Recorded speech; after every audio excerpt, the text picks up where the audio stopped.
दंडोत प्रणाम. देवता फळदात्री. परमेश्वर सर्वज्ञ श्रीचक्र प्रभूंनी देवतेचं या सृष्टीमधलं कार्य या सूत्राद्वारे अधोरेखित केलेलं आहे. देवता फळदात्री जरी असल्या तरी जीवानी जे आर्जकत्व निर्माण केलेलं आहे, म्हणजे आपल्या कर्मानुसार जे आपल्याला मिळवलेलं आहे तेच देण्याचं कार्य देवता करत असतात.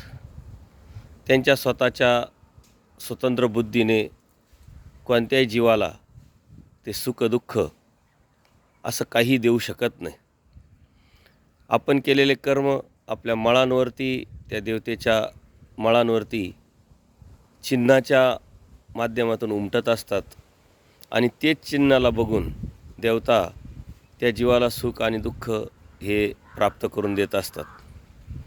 वास्तविक परमेश्वराच्या उद्धारण कार्यामध्ये या सृष्टीमध्ये असलेले जीव, ह्या जीवाच्या संत आणि असंत कर्मानुसार त्यांनी मिळवलेले कर्म, त्या कर्माचा उपभोग म्हणजे सुख असेल दुःख असेल ते देण्याचं कार्य देवतेच्या माध्यमातून परमेश्वरच करत असतात आणि म्हणून देवता या फळदात्री असं म्हटलं जातं.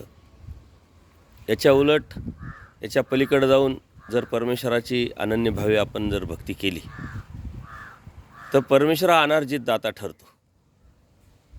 आपण जे अर्जन केलं नाही, जे आपण मिळवलेलं नाही, तर आपली प्रार्थना असेल, आर्तता असेल, शुद्ध भावना असेल, तर परमेश्वराच्या प्राप्तीच्या अनुषंगाने परमेश्वर आपण जे मिळवलेलं नाही तेही देण्याची प्रवृत्ती, तेही देण्याची कड ठेवतात आणि म्हणून परमेश्वराला अनार्जित दाता म्हटलेलं आहे. म्हणून परमेश्वराची भक्ती आपण अनन्यभावे शरण जाऊन जर केली तरच आपल्या जीवनाचं हित आहे. दंडोत प्रणाम. दंडोत प्रणाम.